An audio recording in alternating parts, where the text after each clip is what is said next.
कृष्णा दोस्तों, ओम शांति। मैं ये आपको बताने वाली थी कि अभी जो श्राद्ध पक्ष स्टार्ट हुआ है तो इसका क्या मतलब है। श्राद्ध पक्ष चल रहा है अभी और ज़्यादातर सभी जो मानने वाले हैं इसको तो सब मानते हैं। तो इन 16 दिनों में हम क्या करें और क्या ना करें, तो हमारा जो है इससे क्या किस्मत कनेक्शन है मैं आपको बताती हूँ। इससे क्या है, एक साइंस है। देखिए, हमारा शरीर जो बना हुआ है 5 तत्वों से मिलकर बना हुआ है, जैसे वायु, आकाश, जल, पृथ्वी और अग्नि। तो हमें ये 5 तत्व जो है हमारे शरीर में मौजूद हैं और इन्हीं से हमारा शरीर चलता है। और जब भी हम बीमार पड़ते हैं तो वात पित्त वायु की या अग्नि की हमें प्रॉब्लम होती है, यानी एसिडिटी बनती है, या फिर हमें वायु से संबंधित हमारी जड़ों में, हमारी जो मांसपेशियाँ इनमें जकड़न आ जाती है, या फिर हमें जो है ऐसी प्रॉब्लम्स आती हैं। तो यदि हम इन सब चीज़ों का अगर दान करना शुरू करते हैं, इससे दान का क्या कनेक्शन है ये आप समझिए पहले।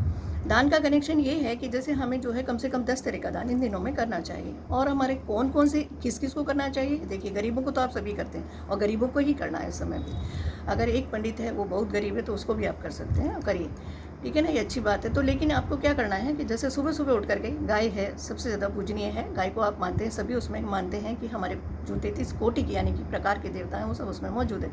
तो हमें गाय को सबसे पहले उठ करके 2 मोटी रोटी बनाकर उसके ऊपर गुड़ रख करके, थोड़ा सा दही रख करके उसे अगर हम देते रहेंगे तो हमारा जो है सारे देवता प्रसन्न हो जाएंगे, हमारे पितृ भी प्रसन्न हो जाएंगे, जिनको कि हमें मुक्ति दिलानी है। यानी कि जो इस संसार से चले गए हमारे प्रियजन हैं वो हम उनको याद कर रहे हैं, उनको बार बार याद करते हैं। तो इन 16 दिनों में सब भी याद करते हैं, तो उनको और करना भी चाहिए। देखिए, उन्होंने हमें इस पृथ्वी पर लाया, हमारा भी फर्ज बनता है कि हम उनको याद करें, उनके समर्पण के लिए कुछ ना कुछ करें। तो हम थोड़ा सा दान पुण्य करते हैं। और दान पुण्य में क्या क्या आता है, देखिए, हमें लेकर के बड़ी बड़ी धातुओं से सोना, चांदी एंड ज़मीन, और आपका क्या कहते हैं इसको, गुड़ और गेहूँ, अनाज का दान, अन्न का दान, और आपका दूध दही का दान, शक्कर का दान, इसी तरह दालों का दान, इसी तरह आपके पास में आते हैं ये सारे, यानी कि वस्त्र का दान। तो आप ये सारे दानों को करते चले आए हैं। तो अभी भी अगर आप सिस्टमेटिक तरीके से करेंगे, तो अगर आपके पास में भूमि का दान नहीं कर सकते तो आप थोड़ी सी मिट्टी लीजिए, उसमें खड़े हो जाइए और समस्त पितृभ्यो समर्पयामि करके आप उसको समर्पण कर दीजिए। और अगर आपका भूमि का दान माना जाएगा, इस तरह से थोड़ा सा जल ले लीजिए हाथ में और इस तरह से आप कर दीजिए। अगर आपके पास कुछ भी नहीं है, मात्र एक थोड़ा सा लोटे में जल लीजिए और अपने अंगूठे के पास से उसमें थोड़ा काला तिल डालकर आप चढ़ाएंगे, तो भी वो आपका दान कहलाएगा कि आपने जल का दान दिया। फिर आपके पास आता है, यानी कि आपके पास है, आप भूमि का दान नहीं कर सकते तो आपने मिट्टी का दान किया, यानी कि अन्न का दान। अन्न का दान तो आप सभी करते ही हैं, जैसे कि आपने गाय को रोटी दिया या किसी गरीब को खाना खिला दिया, या फिर आप गरीब को वस्त्र भी दे सकते हैं, ये सब करते हैं तो आपके पितृ प्रसन्न हो जाते हैं। तो इसके पास आपके पास कोई ना तो कोई पितृदोष लगता है ना कुछ।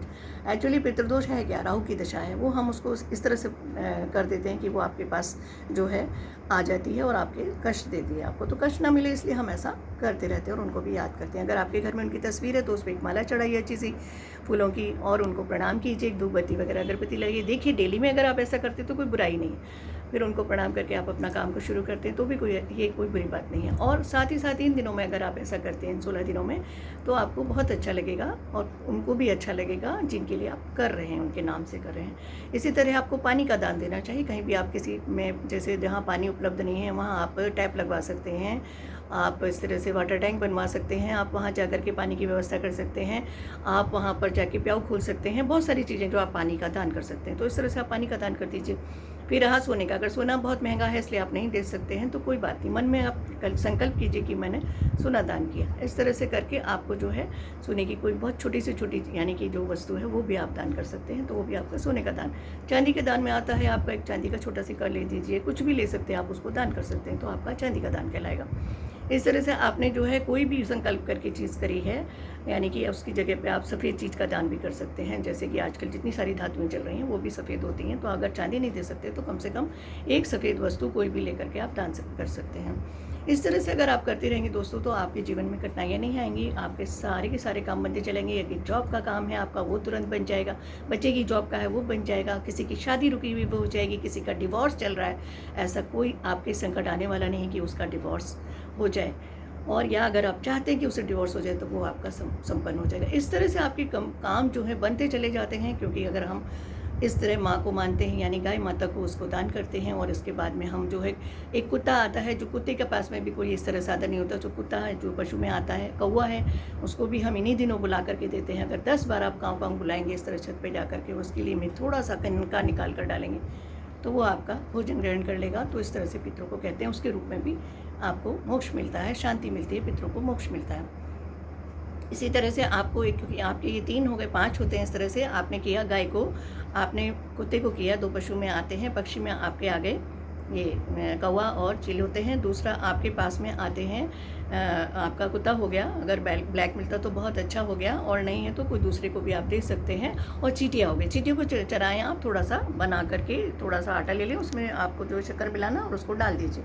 तो इस तरह से चींटियाँ हो गई। तो ये सब, और पक्षियों में आपके पास में तो वह होता ही है। तो आप उसको, आप अनाज भी दे सकते हैं, 7 तरह का अनाज मिक्स करके उसको भी आप छत पे डाल दीजिए, पानी रख दीजिए, ये भी आपका दान हो गया। तो दोस्तों, इस तरह से मैंने आपको बताया कि हम क्या करना चाहिए श्राद्ध पक्ष में, और कैसे हमारे किस्मत का कनेक्शन इससे जुड़ता है, और हमारे 5 तत्व कैसे जो है इसको काम करते हैं और संपूर्ण होता है ये जगत। तो इसलिए मैं आपको यहीं पे इससे अपने शब्दों से विदा लेना चाहूँगी। फिर मिलते हैं आपसे नई वीडियो में।